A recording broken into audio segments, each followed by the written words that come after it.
"Get that old man away from my boat." That's what the lead technician said when a 79-year-old man with a wooden cane shuffled across the dry dock floor toward a United States Navy patrol boat that had been leaking for 2 days straight. 2 full days. 48 hours of ultrasonic scanners, digital readouts, dye-penetrant testing, and a 6-man crew of young hull technicians who couldn't find a crack that was flooding the bilge every time the vessel touched salt water. They had the latest equipment. They had degrees and certifications. They had every advantage modern engineering could offer, and they had nothing. No answer. No solution. No crack. Then this old man, white-haired, slow-moving, wearing a faded navy ball cap and a windbreaker that looked like it had survived more storms than most of these boys had ever seen, set down his cane, pressed his ear flat against the cold steel hull, and tapped 3 times with his bare knuckles. 3 taps, that's all it took. He pulled a grease pencil from his shirt pocket, drew a small circle on the metal, and said 5 words that silenced every man in that dry dock. "Your crack is right here." If that story doesn't make you stop and think about what real experience means, then I don't know what will. If you believe that respect should be earned through a lifetime of service, not through a diploma on a wall, type respect in the comments right now. Type it and stay with me, because this story is one you won't forget.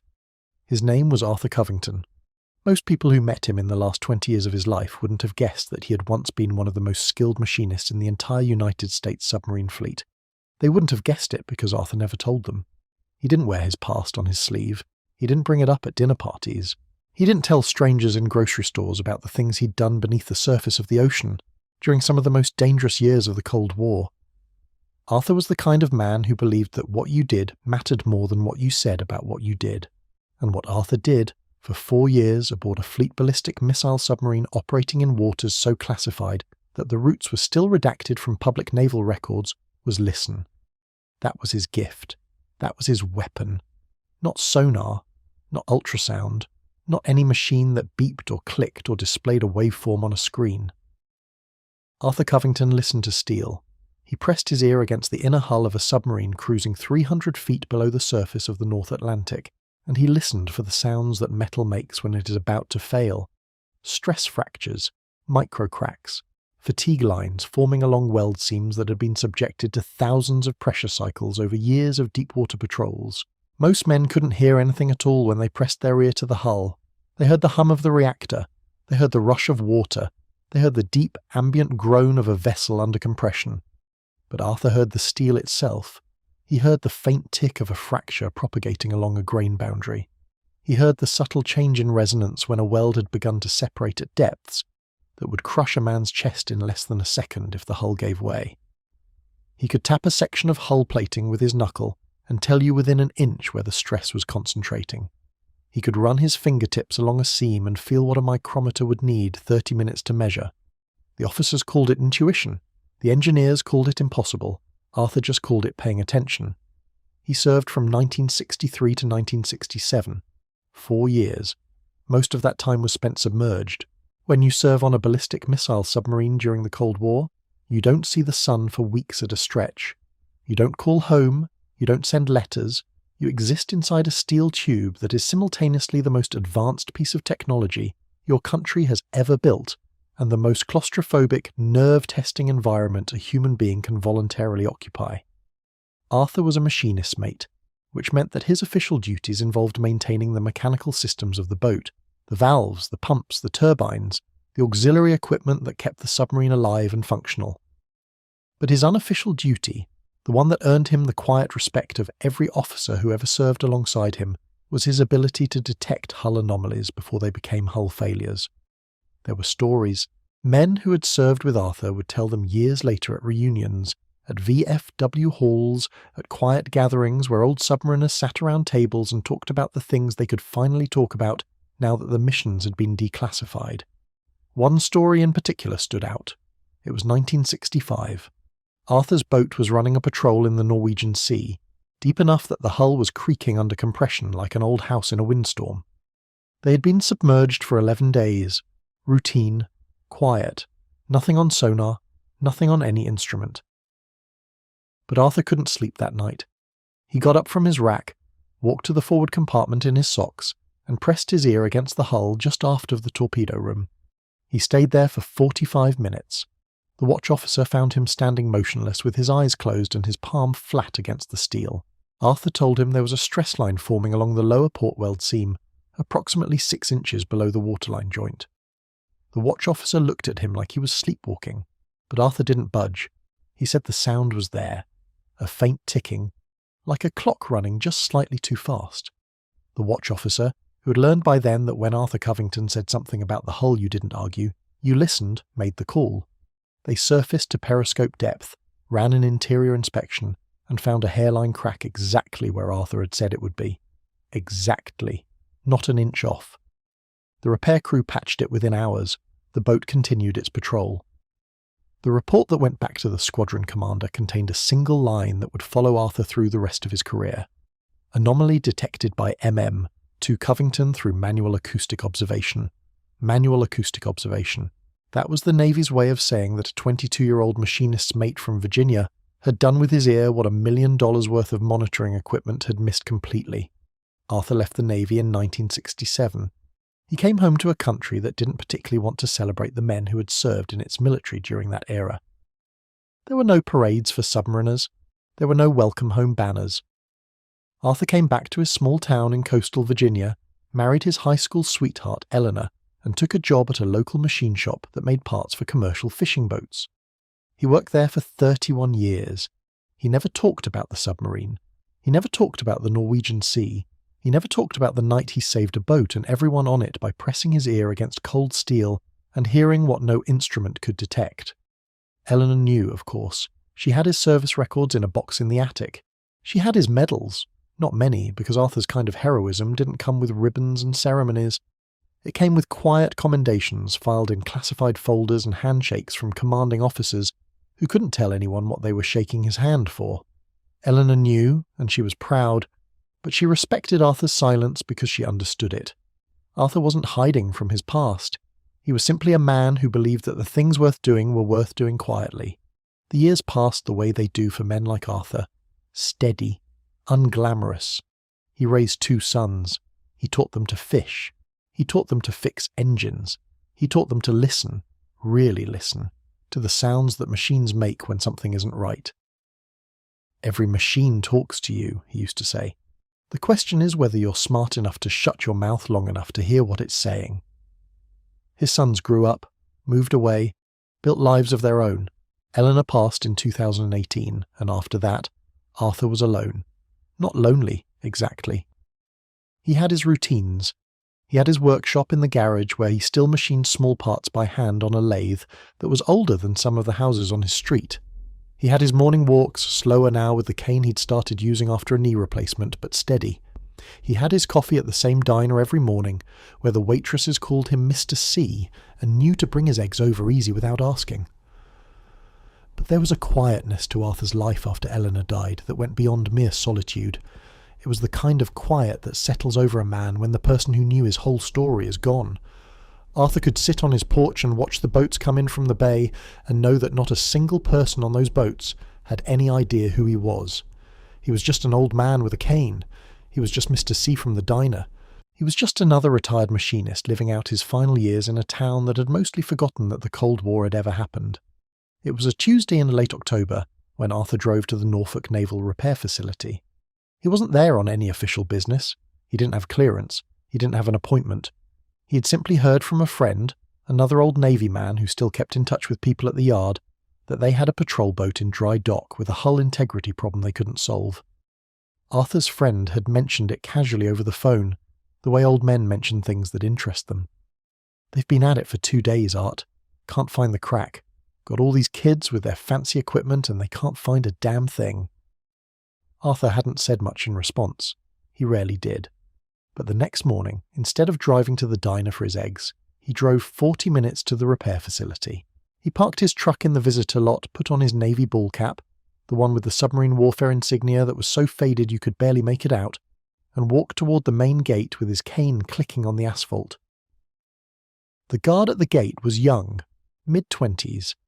He looked at Arthur the way a lot of young people looked at Arthur, which is to say he looked past him, through him, around him, at anything except the man actually standing in front of him. Arthur told him he wanted to see the dry dock. The guard asked if he had authorization. Arthur said no. The guard asked if he had an appointment. Arthur said no. The guard asked him, politely but firmly, what his business was. Arthur said, "I heard you've got a boat with a crack you can't find. I might be able to help." The guard stared at him for a long moment. He looked at the cane. He looked at the faded cap. He looked at the windbreaker that had a small coffee stain on the left pocket. And then he did something that Arthur expected, but that still stung, even after 79 years of learning how to absorb the small indignities of being old in a world that worships youth. The guard smiled. Not a cruel smile, not a mocking smile, just the kind of smile that young people give old people when they think the old person is confused or wandering, or telling a story that doesn't connect to reality. "Sir," the guard said, "I appreciate that, but this is an active military repair facility. I can't let civilians onto the dry dock floor without authorization." Arthur nodded. He understood. He turned around and started walking back to his truck. He was halfway across the parking lot when a voice called out behind him. It was another guard, older, maybe 40. He had seen the submarine warfare pin on Arthur's cap. "Hey," the older guard said. "You a submariner?" Arthur stopped, turned, looked at the man. "Was," he said, "a long time ago." The older guard studied him for a moment, then picked up his radio and made a call. 10 minutes later, Arthur was being escorted through the facility by a junior officer who had been told, somewhat reluctantly by his supervisor, to let the old veteran take a look at the dry dock if he wanted. "Just keep him away from the equipment," the supervisor had said, "and don't let him touch anything."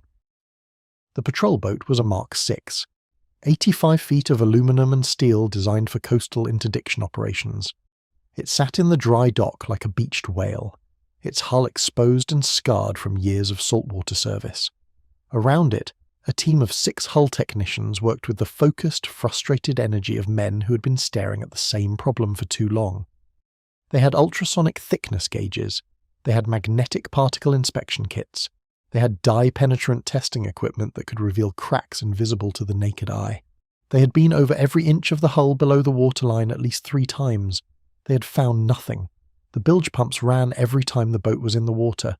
Something was leaking, something was cracked, but the crack was hiding, the way cracks do in steel that has been stressed and compressed and heated and cooled through thousands of cycles, until its internal structure is a maze of microfissures too small for most equipment to reliably detect.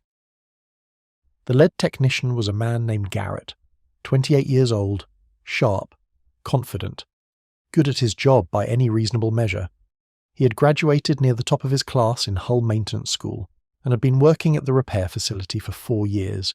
He knew his equipment, he knew his procedures, and he was absolutely certain, with the kind of certainty that young men who are good at their jobs tend to have, that if the crack existed, his equipment would have found it by now.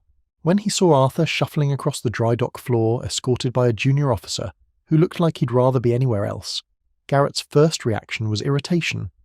His second reaction was to say, loud enough for his crew to hear, "Get that old man away from my boat." He didn't say it to be cruel. He said it because he was tired and frustrated and under pressure from his chain of command to find this crack before the boat missed its deployment window, and the last thing he needed was some civilian wandering around his work site. The junior officer started to steer Arthur away, but Arthur was already looking at the hull. He wasn't looking at it the way the technicians looked at it, scanning for visible anomalies, checking weld seams, examining known stress points. He was looking at it the way a man looks at something he hasn't seen in a long time, but still recognizes in his bones. He was looking at it the way you look at a language you used to speak fluently and haven't spoken in years, but can still understand when you hear it. "Where's she taking water?" Arthur asked. His voice was quiet, not weak. Quiet. The way a man's voice is quiet when he doesn't need to raise it to be heard by the people who matter. The junior officer glanced at Garrett, who was already walking over with the expression of a man about to politely but firmly remove a problem. "Sir," Garrett said, "this is a restricted work area. I need you to step back behind the safety line." Arthur didn't move. "Where's she taking water?" he asked again. Garrett looked at him. Really looked at him for the first time, saw the cane, saw the age spots on his hands, saw the faded submarine warfare insignia on the cap, and dismissed all of it, because none of it had anything to do with a Mark VI patrol boat hull in the year 2024. "Forward bilge," Garrett said, more out of reflex than courtesy. "Below the waterline, somewhere between frame 6 and frame 12, we've scanned the entire section. There's no visible crack." Arthur nodded slowly. "What equipment are you using?" Garrett listed it. "Ultrasonic gauges, magnetic particle, dye penetrant. All standard, all reliable, all the best tools available for this kind of work." Arthur listened to the list the way a man listens to a weather report for a city he doesn't live in anymore. Politely, without interruption, and without the slightest indication that any of it changed what he was about to do. "May I?" Arthur said, gesturing toward the hull with his cane. Garrett started to say no. His mouth was already forming the word. But something stopped him. Maybe it was the way Arthur was looking at the hull. Maybe it was the submarine pin on the old man's cap. Maybe it was the simple fact that after 2 days of failure, Garrett was running out of options and his pride was starting to wear thin enough to let something else through. "Don't touch the equipment," Garrett said, "and stay on this side of the keel line." Arthur set his cane against the scaffolding. It was the first time anyone in that dry dock had seen him without it, and the difference was immediate. Without the cane, Arthur stood differently.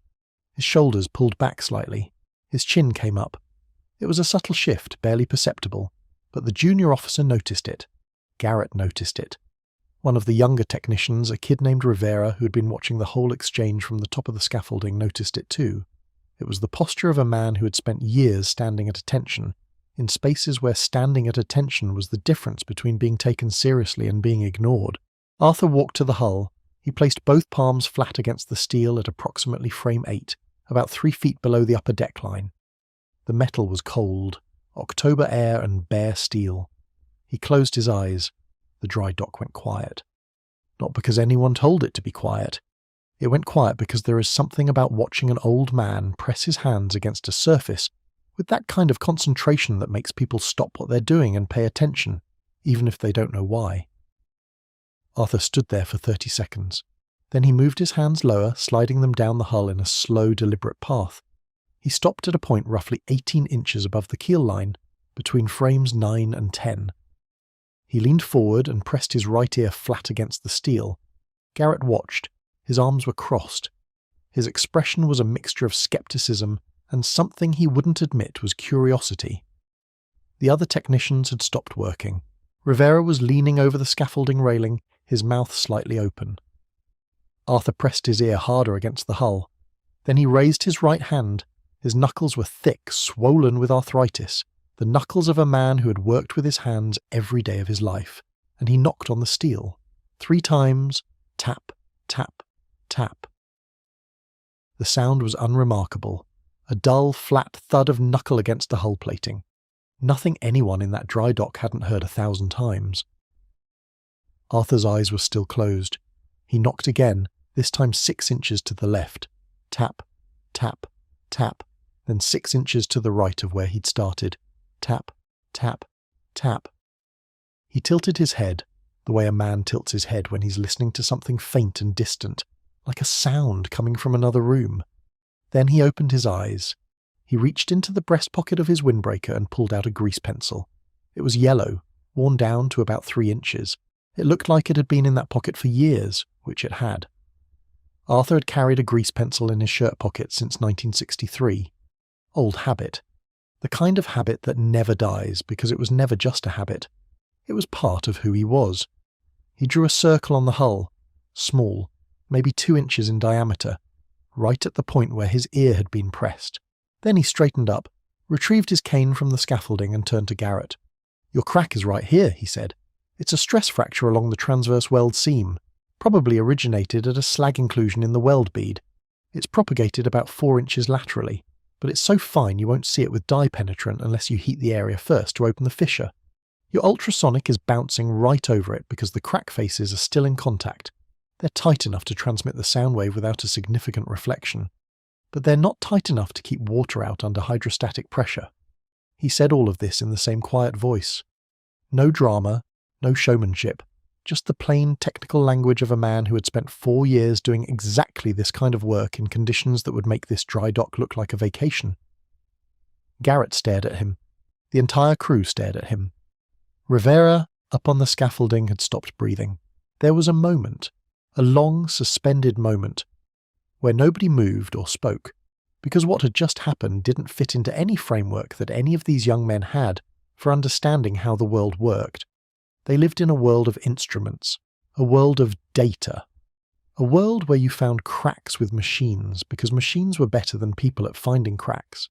That was the fundamental assumption of their training, their careers, and their professional identities, and in 60 seconds, a 79-year-old man with a cane and a grease pencil had walked up to the hull they had been scanning for 2 days and put his finger, literally, on the problem.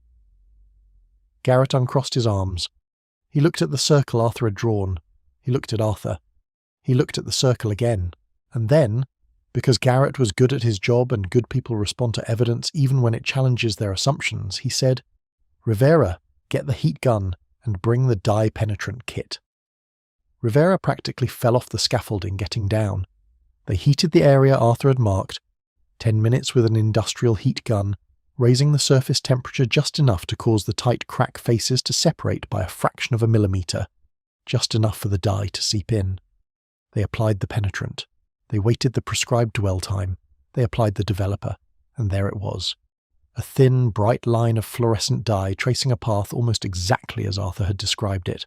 4 inches, lateral, along the transverse weld seam, originating at what would later be confirmed as a slag inclusion from the original fabrication weld, the crack that 6 men and 3 days' worth of modern technology couldn't find.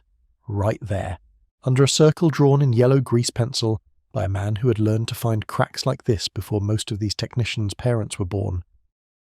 The dry dock was silent for a long time after that, the kind of silence that happens when a group of people is collectively re-evaluating what they thought they knew. Garrett was the first to speak. He walked over to Arthur, who was standing quietly by the scaffolding with both hands on his cane, and he said something that cost him more than anyone watching would have guessed. "How did you know?"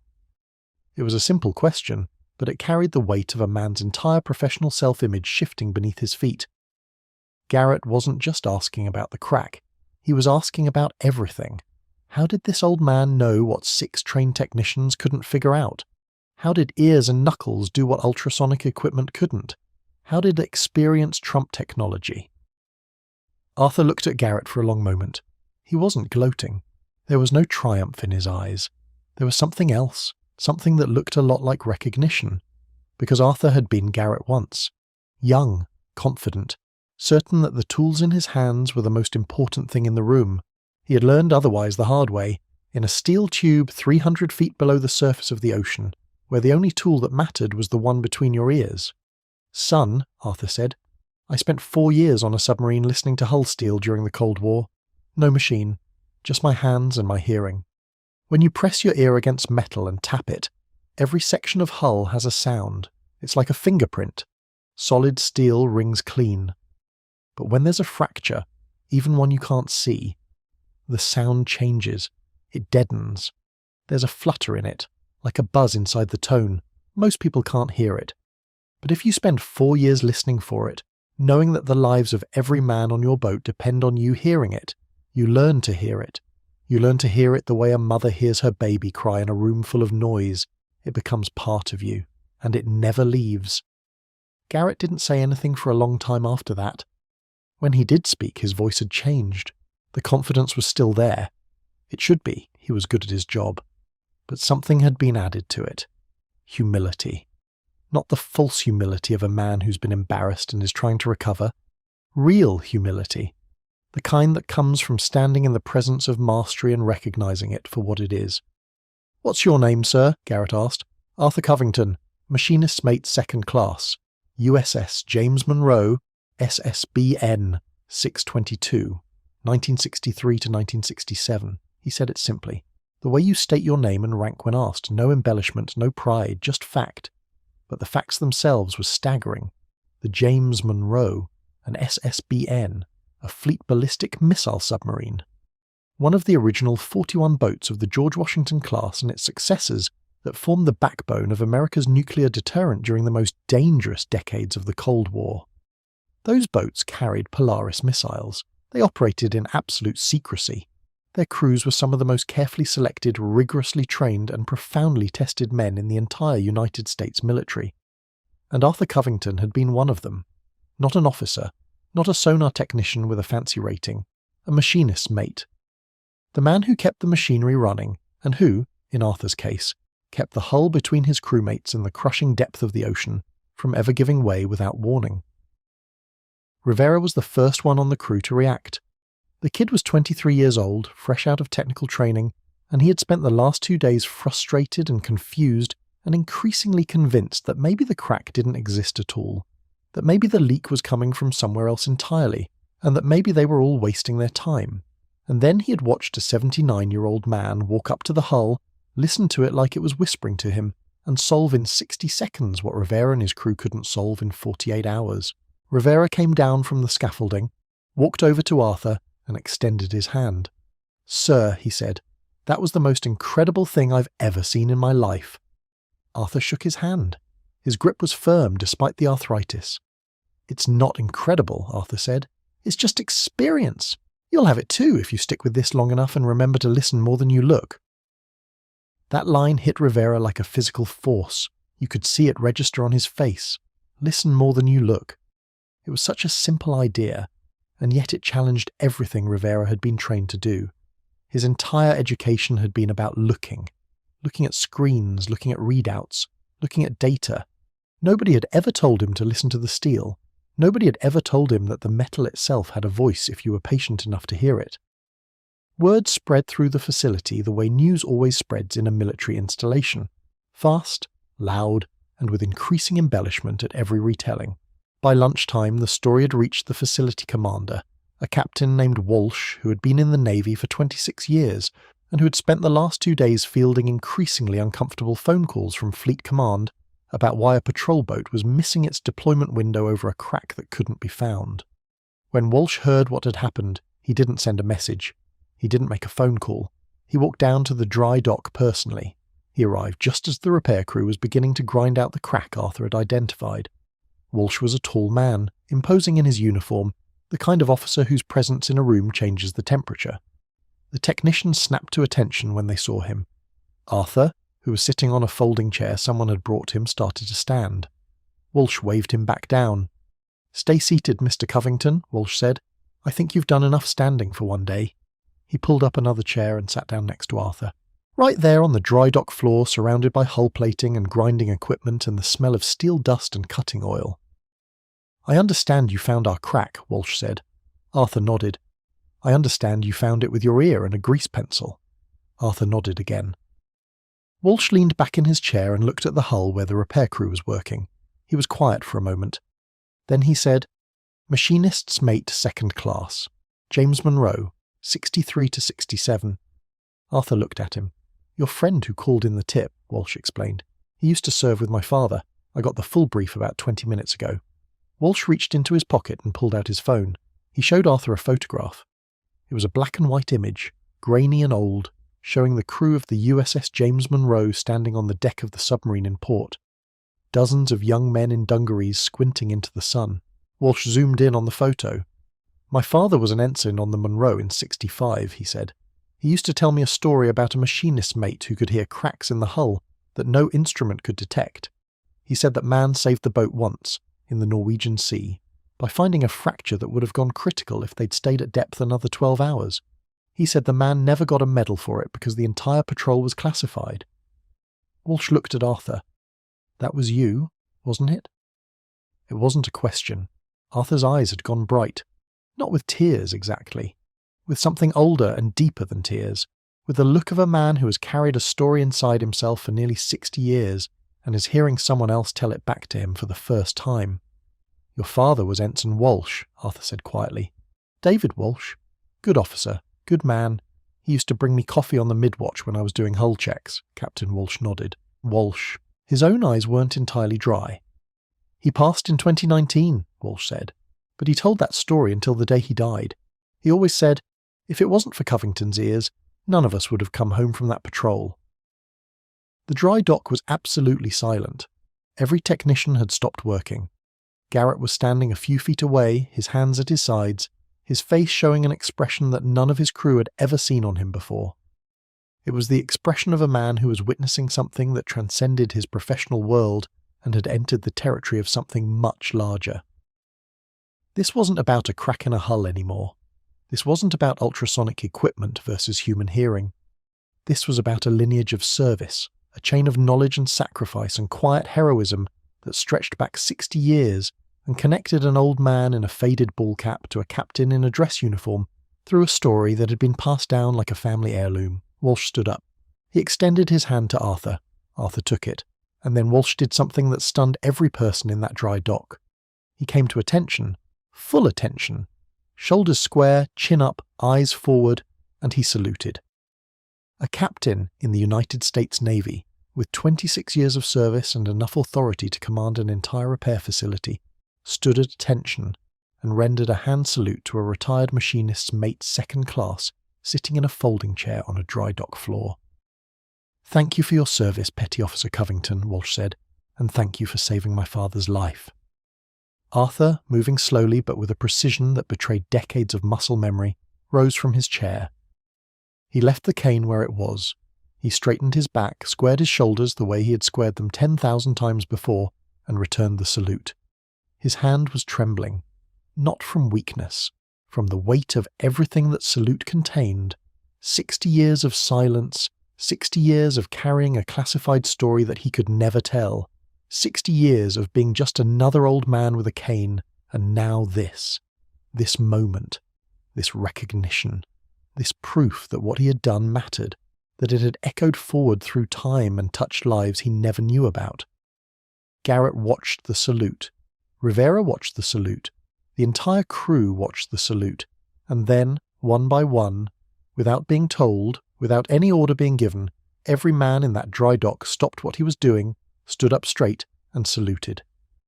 6 young hull technicians who had started the day thinking that Arthur Covington was an old man who needed to be kept away from their boat now stood at attention and rendered honours to a man whose skill and service had just humbled every piece of equipment in their inventory. The crack was repaired by the end of the day. The weld was ground out, the fissure was fully mapped, and a new weld was laid down by the best welder on the crew, who happened to be Rivera, because the kid was talented even if he hadn't yet learned to listen to steel. The patrol boat made its deployment window with 6 hours to spare. The report that went up the chain of command included a section that would be discussed at hull maintenance training facilities for years to come. It described how a retired machinist's mate had detected a stress fracture through manual acoustic observation, tapping and listening, after modern, ultrasonic and dye-penetrant testing had failed to locate it. The report recommended that traditional manual inspection techniques be reintroduced as a supplementary element of hull maintenance training, noting that certain types of tight, compressively loaded cracks could evade standard non-destructive testing methods, but could be detected by trained human hearing under the right conditions. Garrett wrote that section of the report himself. He could have downplayed Arthur's contribution. He could have framed it as a lucky guess, an anomaly, a one-time event that didn't warrant any change in procedure. But Garrett didn't do that, because Garrett was not just a good technician, he was a good man. And good men, when they encounter something that challenges their assumptions, don't run from it. They learn from it, they integrate it, they become better because of it. Captain Walsh invited Arthur to lunch in the officers' mess. Arthur politely declined. He said he needed to get back home before dark because he didn't like driving in the dark anymore. Walsh walked him to his truck personally. At the parking lot, Walsh handed Arthur a business card. "If you ever want to come back," Walsh said, "you call that number. I'll have a gate pass waiting for you. We could use a man who knows how to listen." Arthur took the card. He put it in the same pocket as the grease pencil. "Captain," Arthur said, "you've got good people in there. That young man, Garrett, he's sharp. He just needs to learn that the machine doesn't always know more than the man. Sometimes the man has to know more than the machine. That's not a failure of technology. That's just the way it works." Walsh nodded. "I'll make sure he hears that." "He already heard it," Arthur said. "I could see it in his eyes. He's going to be fine." Arthur climbed into his truck. It was an old Ford. Manual transmission. 200,000 miles on the odometer and still running because Arthur maintained it, the way he maintained everything, carefully, thoroughly, and with an ear for sounds that meant something was about to go wrong. He put his cane on the passenger seat, adjusted his mirror and started the engine. Before he pulled away, he looked out the window at Walsh one more time. "Tell your father's story," Arthur said. "The one about the Norwegian Sea. He earned that story. It should be told." Walsh promised he would. Arthur drove home that afternoon through the autumn countryside of Virginia. The leaves were turning. The air coming through his cracked window was cold and clean, and smelled like wood smoke from somewhere. He didn't play the radio. He drove in silence, the way he had lived most of his life. Quietly, steadily, with no need for noise to fill the spaces between the moments that mattered. When he got home, he parked in his driveway, took his cane, and walked inside. The house was the same as it always was. Eleanor's photo on the mantel, the machining lathe in the garage, the coffee cup from this morning still sitting on the kitchen counter. He sat down in his chair by the window and looked out at the bay. Somewhere out there, a patrol boat was being lowered back into the water with a freshly repaired hull. Somewhere out there, 6 young men were going back to their barracks with a story they'd be telling for the rest of their careers. Somewhere out there, a captain was calling his mother to tell her about the old man who had saved his father's submarine 60 years ago, and then walked into a dry dock and did it again. 3 weeks later, Arthur received a letter. It was on official Navy stationery, signed by the commanding officer of Naval Surface Force Atlantic. It thanked him for his contribution to fleet readiness, and informed him that the hull maintenance training curriculum was being updated to include a module on manual acoustic inspection techniques, with a historical note crediting Machinist's Mate 2nd Class Arthur Covington, USN, retired, as the basis for the module's development. Arthur read the letter at his kitchen table. He read it twice. Then he folded it carefully, put it in the box in the attic with his service records and Eleanor's photograph, and went downstairs to make his coffee. He didn't tell anyone about the letter. He didn't need to. The people who needed to know already knew. Garrett came to visit Arthur 3 months later. He drove out to the house on a Saturday, unannounced, carrying a 6-pack of beer and a question he'd been thinking about since the day in the dry dock. He sat on Arthur's porch and asked the question that had been eating at him. "Could you teach me?" he asked. "Could you teach me to hear what you hear?" Arthur looked at him for a long time, then he smiled. It was a rare thing, Arthur's smile, slow and quiet like everything else about him. "I can't teach you to hear it," Arthur said. "That's something you develop over time, over years, over thousands of hours with your ear against the steel. But I can teach you to listen for it. I can teach you what to pay attention to. I can teach you that the instruments are your tools, but your hands and your ears are your foundation. Without the foundation, the tools are just expensive noise." Garrett visited Arthur every Saturday after that for 6 months. They sat on the porch. They went to the garage and tapped on pieces of scrap metal. Arthur taught Garrett how to feel the vibration of a tap through the steel, how to distinguish between the clean ring of solid metal and the muted buzz of a flawed section. He taught him how to read a hull the way you read a face, not by looking at individual features but by taking in the whole picture and noticing what doesn't fit. He taught him things that no manual contained and no school had ever offered, because these were things that could only be learned through decades of practice and passed down through direct patient human contact. Garrett, to his enormous credit, listened. He listened the way Arthur had always listened, completely, without ego, without the assumption that he already knew enough. And slowly, over those Saturday sessions, something changed in him. He didn't become Arthur. Nobody could become Arthur, but he became something that the Navy desperately needed and rarely produced. A technician who understood that technology is a servant, not a master, and that the most sophisticated instrument in any inspection is the human being operating it. The last time Garrett visited Arthur was on a Saturday in April. The dogwoods were blooming. Arthur was sitting on the porch with his coffee when Garrett pulled up. They sat together for a while without talking, which is something Arthur had taught Garrett to be comfortable with. Silence. The ability to sit with another person and not fill the air with words. After a while, Arthur said, "You're going to be fine, son. You've got good ears, better than you think. Just remember to use them." Garrett nodded. He didn't know it then, but that was the last Saturday. Arthur passed quietly in his sleep 3 weeks later, at the age of 79, in the house he had shared with Eleanor, with his service records in the attic and his grease pencil still in the pocket of his windbreaker hanging on the hook by the door. At the memorial, Captain Walsh spoke. He told the story of the Norwegian Sea. He told the story of the dry dock. He told the story of a man who could hear what machines couldn't, who saved lives with nothing but his hands and his ears, and who never once asked for recognition or reward. Garrett was there. Rivera was there. The entire hull maintenance crew was there. They wore their dress uniforms, and when the honour guard folded the flag and handed it to Arthur's son, every man from the dry dock stood at attention one more time for the machinist's mate who had taught them that respect isn't something you give to a title or a rank or a uniform. Respect is something you give to a life well lived, to knowledge earned through sacrifice, and to the quiet, unbreakable dignity of a man who spent his whole life listening when the rest of the world had forgotten how. If this story moved you, if you believe that experience deserves respect, that age is not weakness, and that the greatest heroes are often the ones who never tell you what they've done, subscribe to this channel. Subscribe because there are more stories like Arthur's out there. Stories of men and women who served in silence, who carried their sacrifices without complaint, and who deserve to have their stories told. Hit that subscribe button.